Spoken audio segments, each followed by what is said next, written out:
Assalamualaikum warahmatullahi wabarakatuh. Perkenalkan, nama saya Tri Mulyani. Saya berasal dari kelas 1B dengan NIM P1337437123056. Video ini ditujukan untuk memenuhi tugas mata kuliah Etika Profesi dan Hukum Kesehatan dengan dosen pengampu Bapak Arif Azhari Ilyas dengan tema SIM RS, judul Tantangan SIM RS dalam penerapan rekam medis elektronik berdasarkan Permenkes 24 tahun 2022. Yang pertama yaitu ada latar belakang. Pada tanggal 31 Agustus 2022, melalui Menteri Kesehatan Republik Indonesia tahun 2022, Republik Indonesia mengeluarkan Peraturan Menteri Kesehatan Nomor 24 Tahun 2022. Peraturan ini sendiri secara sah mencabut Peraturan Menteri Kesehatan Republik Indonesia Nomor 269 Menkes 3 atau 2008 tahun 2008 tentang rekam medis. Dengan dikeluarkannya peraturan ini, rumah sakit secara langsung diberikan beban kewajiban untuk menyelenggarakan rekam medis elektronik sesuai dengan peraturan tersebut. Berdasarkan peraturan tersebut, rumah sakit termasuk praktik mandiri dapat diberikan waktu hingga 31 Desember 2023 untuk dapat melaksanakannya. Dan bila rumah sakit atau pelayanan kesehatan tidak dapat melaksanakan, maka akan dikenakan sanksi administratif, teguran tertulis, dan atau rekomendasi pencabutan status akreditasi terhadap fasilitas pelayanan yang melakukan pelanggaran. Tentunya hal ini dilakukan untuk dapat mewujudkan kepastian hukum. Namun tidak bisa dipungkiri bahwa banyak tantangan yang perlu dilalui pada fasilitas pelayanan kesehatan untuk menyelenggarakan hal ini, khususnya pelayanan kesehatan yang berada di pelosok Indonesia yang tidak memiliki akses jaringan internet dan komputer yang memadai.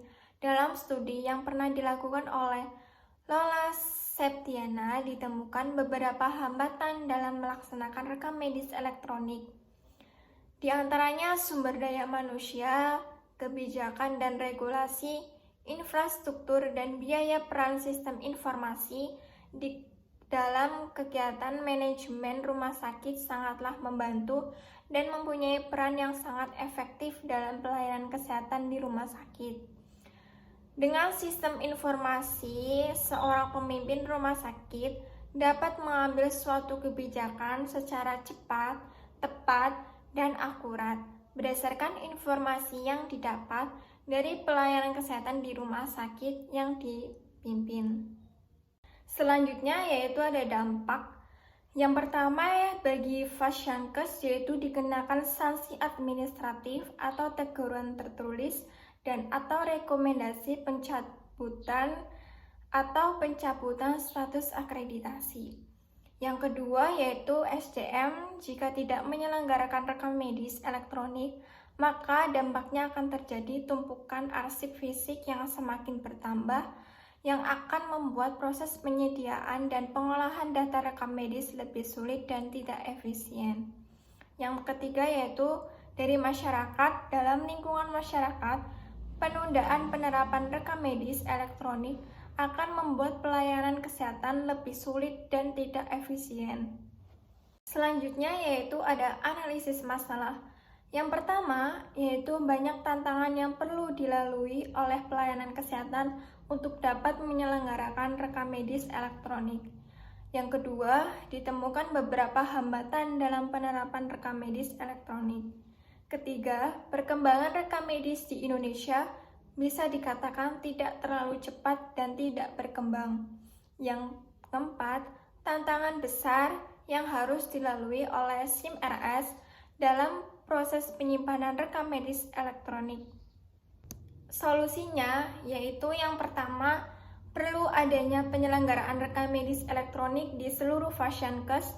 Jika tidak melaksanakan, maka akan dikenakan sanksi administratif atau teguran tertulis dan atau rekomendasi pencabutan atau pencabutan akreditasi rumah sakit atau fasilitas pelayanan kesehatan yang melakukan pelanggaran.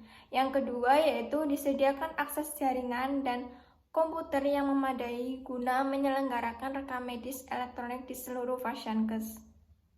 Berikutnya yaitu ada standar hukum, Peraturan Menteri Kesehatan Nomor 24 Tahun 2022 tentang rekam medis elektronik. Yang kedua yaitu Pasal 9 Ayat 3 Permenkes Nomor 24 Tahun 2022 yang berbunyi penyelenggaraan rekam medis elektronik sebagaimana dimaksud pada ayat 1 harus terdaftar sebagai penyelenggara rekam medis elektronik pada sektor kesehatan di kementerian yang bertanggung jawab pada bidang komunikasi dan informatika sesuai peraturan perundang-undangan. Selanjutnya yaitu ada rekomendasi berdasarkan hasil yang telah dilakukan oleh beberapa penelitian, rekomendasi yang dapat dijadikan bahan masukan dan saran.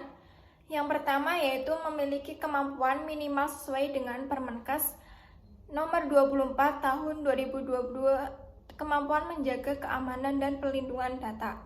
Yang kedua, yaitu mengintegrasikan seluruh fasilitas pelayanan kesehatan dengan sistem SIM-RS yang mudah dan digunakan dan mampu menangani masalah yang muncul.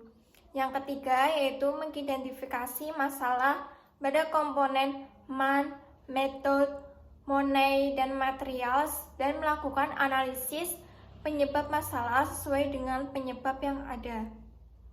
Selanjutnya yaitu kesimpulan.